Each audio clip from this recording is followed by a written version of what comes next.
He's acting cold, taking hours to reply, pulling away just when things felt real. And now you're sitting there asking yourself, did I do something wrong? Or did he lose interest? But what if I told you his distance doesn't always mean he's gone?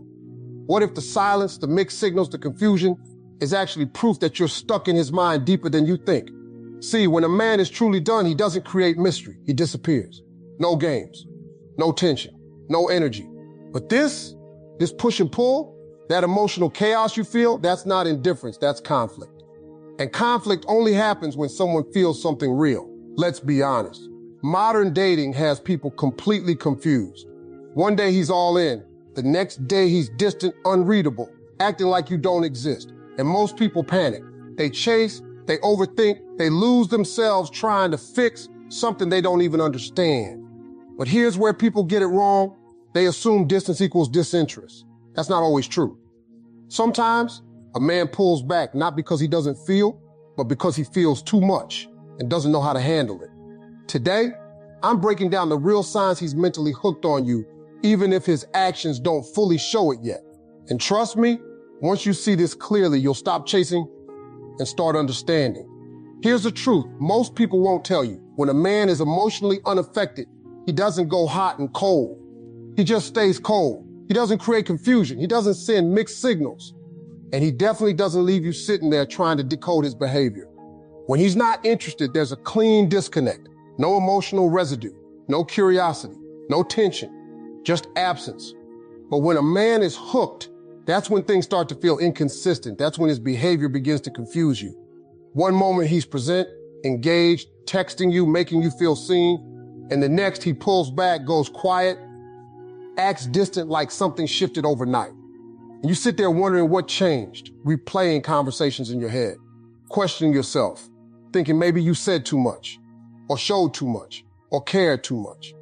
But here's what you need to understand. This inconsistency is emotional conflict. When a man starts feeling something real, something deeper than he expected, it can throw him off balance. Especially if he's not used to emotional vulnerability, or if he's been hurt before, or if he's someone who values control over his feelings. You become something he didn't plan for. And that creates tension inside him. Because now, it's no longer just casual. It's no longer simple. You're in his head. He starts thinking about you at random times. Your conversations replay in his mind. Little things you said, the way you reacted, your energy, it sticks with him. And that's where the problem begins, because now he's feeling something he can't easily control. So what does he do? He pulls back, not because he doesn't care, but because he cares enough to feel overwhelmed.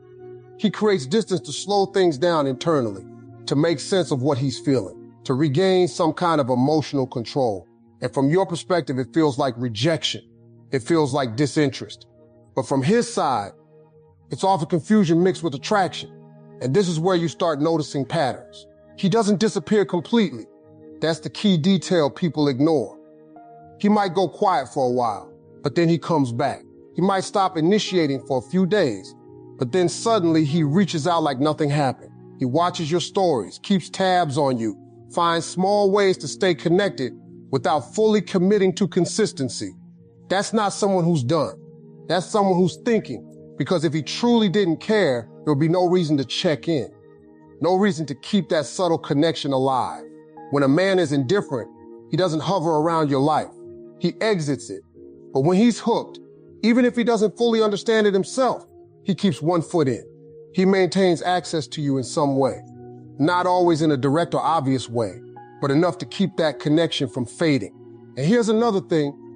You'll notice that when he does come back, there's still energy there. It's not dry, it's not forced. There's engagement. There's interest. He might ask about you, joke with you, reconnect like the distance never happened. That's because the feelings didn't disappear. He just stepped back to manage them. Now let's be clear. This doesn't mean every distant man is secretly in love with you. Sometimes distance is exactly what it looks like. But when that distance is mixed with repeated returns, subtle attention, and emotional inconsistency, that's when you're dealing with someone who's internally conflicted. And emotional conflict only exists where there's emotional investment. People don't struggle over what they don't care about. So if you feel that push and pull, that back and forth energy, that sense, that he's not fully gone, but not fully present either. You're not imagining it. You're experiencing the reality of someone trying to process feelings they didn't expect to have. The mistake most people make is taking that inconsistency personally. They assume it means they are not enough or that they did something wrong. But in many cases, it has very little to do with you and everything to do with where he is emotionally. He's trying to figure out what you mean to him. And instead of facing it directly, he manages it indirectly. Through distance, through silence, through stepping in and out of your life. It's not always mature. It's not always fair, but it is real. And once you understand this, you stop reacting emotionally to every shift. You stop seeing his distance as a final answer. Instead, you start recognizing the pattern for what it is. A man who hasn't figured himself out yet, but hasn't let you go either. That's the difference. Because when a man is truly done, there's no confusion, no mixed signals, no emotional tension, just silence that never breaks. Now here's where most people completely lose control of the situation. They react emotionally instead of strategically. The moment he pulls back, something inside you panics.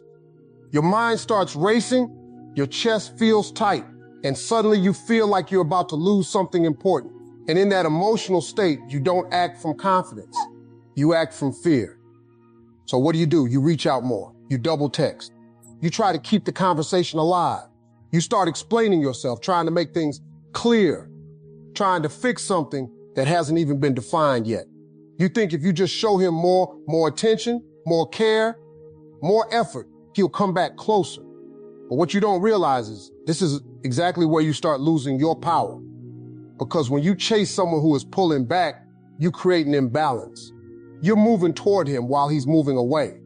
And that gap, it stretches the dynamic in a way that puts you in a position of emotional dependency. Now, he doesn't have to wonder about you. He doesn't have to think about where you stand. He doesn't have to miss you. You remove all uncertainty for him. And attraction doesn't grow in certainty. It grows in curiosity.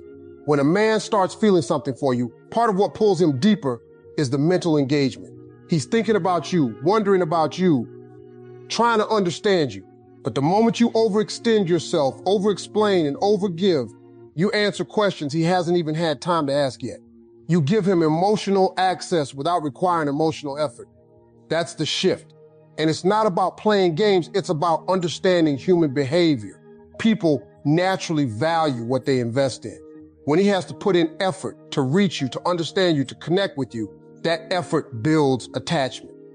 But when everything is handed to him freely, without resistance, without space, there's nothing for him to invest in, so he relaxes. He leans back even more. And now you feel it. You feel that shift in energy. You feel like you're the one holding everything together while he's just responding when it's convenient. And that feeling, that anxiety, that overthinking, it grows stronger. So you chase harder. You check your phone constantly. You analyze his last message.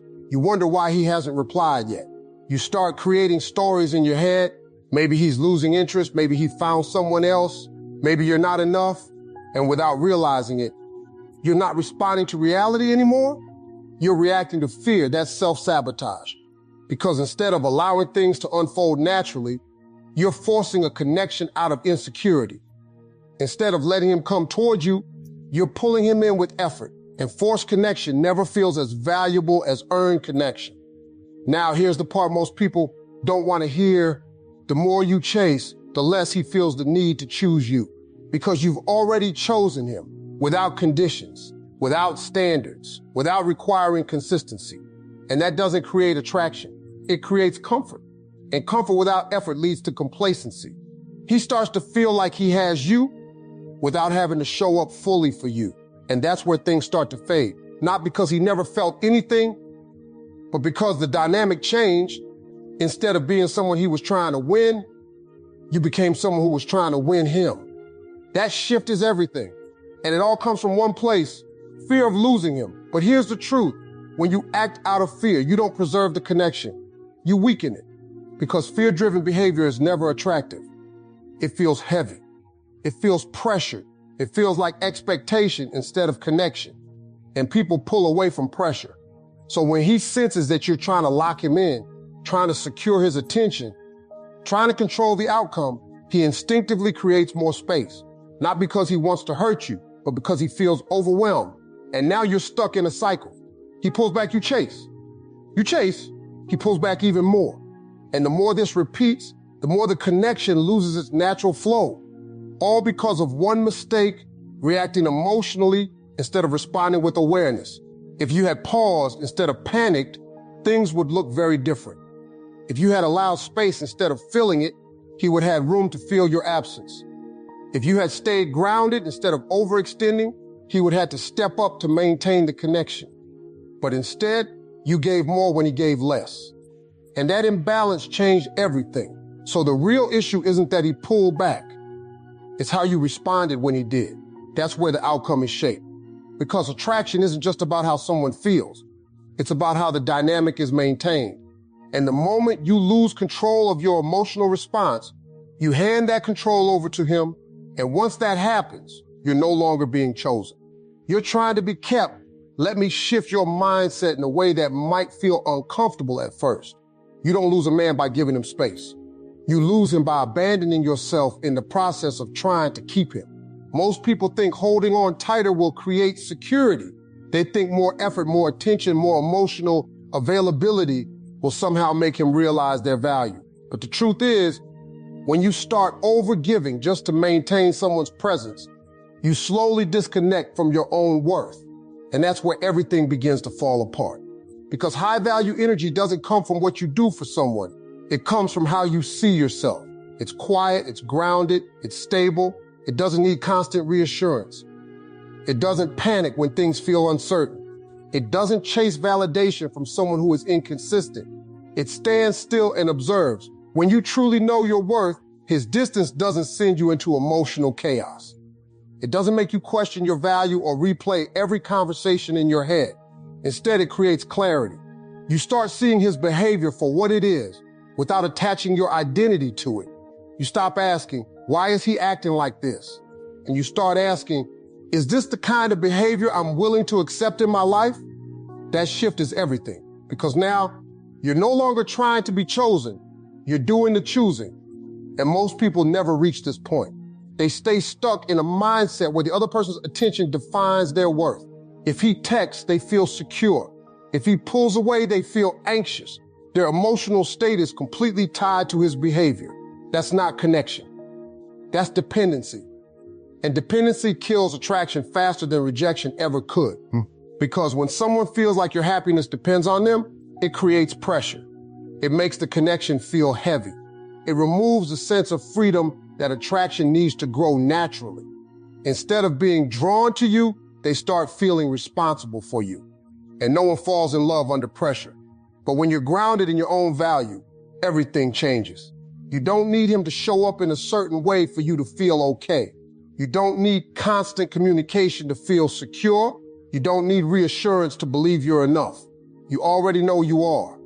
And that confidence doesn't just stay inside you. It shows in how you move. It shows in what you tolerate, what you ignore, and what you walk away from. It shows in your silence when something doesn't feel right. It shows in your ability to not react impulsively when he pulls back. You don't chase. You don't over-explain.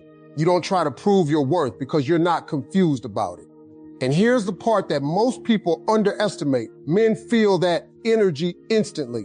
They can sense when a woman is emotionally centered versus when she's seeking validation. They can feel the difference between someone who is choosing them and someone who is afraid of losing them. And that difference changes everything. When you're no longer chasing, no longer trying to secure his attention, no longer reacting to every shift in his behavior, he starts to feel something new, uncertainty. Now he's the one wondering where he stands. Now he's the one thinking about you more. Now he's the one trying to understand your energy, your silence, your calmness, because you're no longer predictable. And predictability kills intrigue. But when you're grounded, when you're centered, when you're not easily shaken, you become intriguing in a completely different way. Not because you're playing games, but because you're not giving away your energy freely to someone who hasn't earned it. That's what creates respect. And respect is the foundation of real attraction. Without it, feelings fade. With it, feelings deepen. So instead of focusing on how to make him act right, You start focusing on how you show up. You start asking yourself if you're honoring your own standards. You start paying attention to whether this connection is actually meeting your needs instead of constantly trying to meet his. That's power. Because the moment you stop trying to win him, you start seeing him clearly. You notice the inconsistencies. You notice the effort or lack of it. You notice whether his actions match his words. And instead of making excuses for him, you start making decisions for yourself. And that's when everything flips, because now your presence is no longer guaranteed. Now your attention is no longer automatic. Now your energy is something he has to earn, not something he can casually access whenever he wants. And that's when he feels it, the possibility of losing you. Not because you threatened to leave, not because you created drama, but because your behavior changed, your energy shifted, your standards became clear without you having to say a word. And people don't wake up when they have you, they wake up when they feel like they might lose you. That's when effort appears. That's when consistency increases. That's when clarity replaces confusion. But here's the key. You don't shift your mindset to get that reaction from him. You shift it because it's the only way to protect your peace, because whether he steps up or not, you win. If he aligns with your standards, you get the relationship you deserve. If he doesn't, you walk away without losing yourself. And that's the real goal, not to control him, not to change him, but to stay rooted in who you are, no matter what he does. Because the moment you stop abandoning yourself for someone else, you become impossible to play with, impossible to confuse, and impossible to take for granted. So here's the final truth that most people avoid because it requires discipline. Stop focusing on what he's doing and start mastering how you respond. That's where your real power is, not in decoding him, not in analyzing every word he says, not in trying to predict his next move, but in controlling your own energy, your own reactions, and your own standards. Because the reality is you can't control his behavior. You can't force consistency out of someone who isn't ready to give it. You can't make someone show up in the way you want just because you care more, try harder, or give more. That approach only drains you, but what you can control is how much access he has to you, how much energy you give him, and how you respond when he shifts. And that's where most people fail. When he pulls back, they react instantly.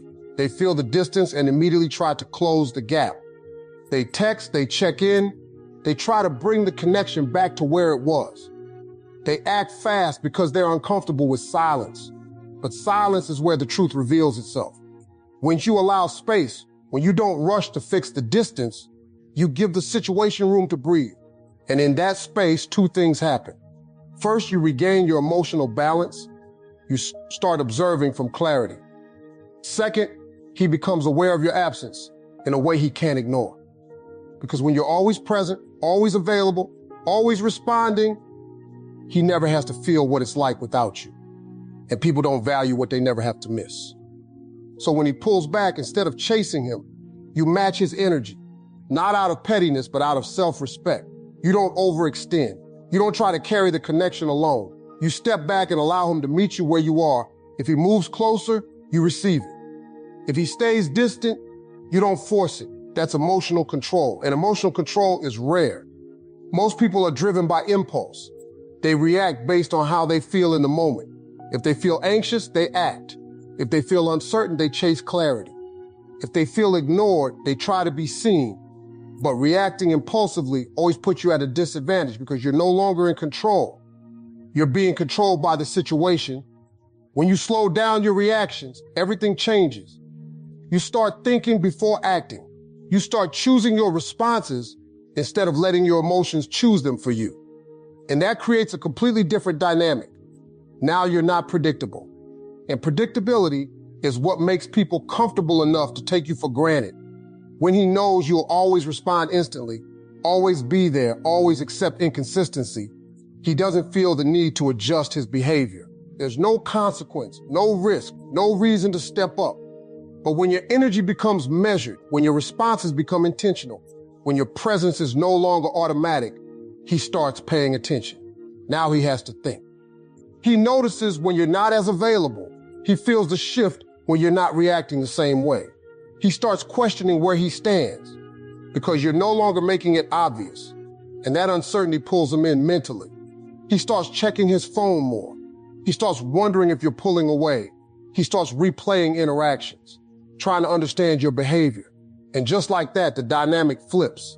Not because you manipulated him, but because you stopped overgiving. That's the difference. You didn't create distance. You respected it. You didn't play games. You set boundaries through your actions. And boundaries don't need to be loud to be effective.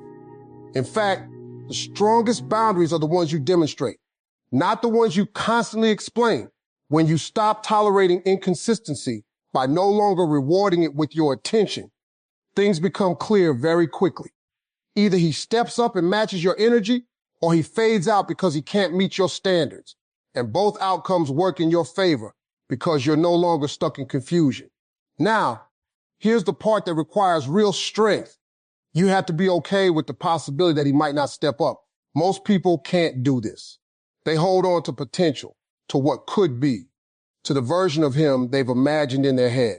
And because of that, they keep investing in something that isn't giving them the consistency they deserve.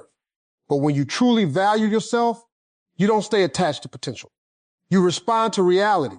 If he shows up consistently, communicates clearly, and respects your energy, you lean in. If he doesn't, you lean back without chasing, without arguing, without trying to convince him to be different. That's power. Because now your actions are aligned with your standards.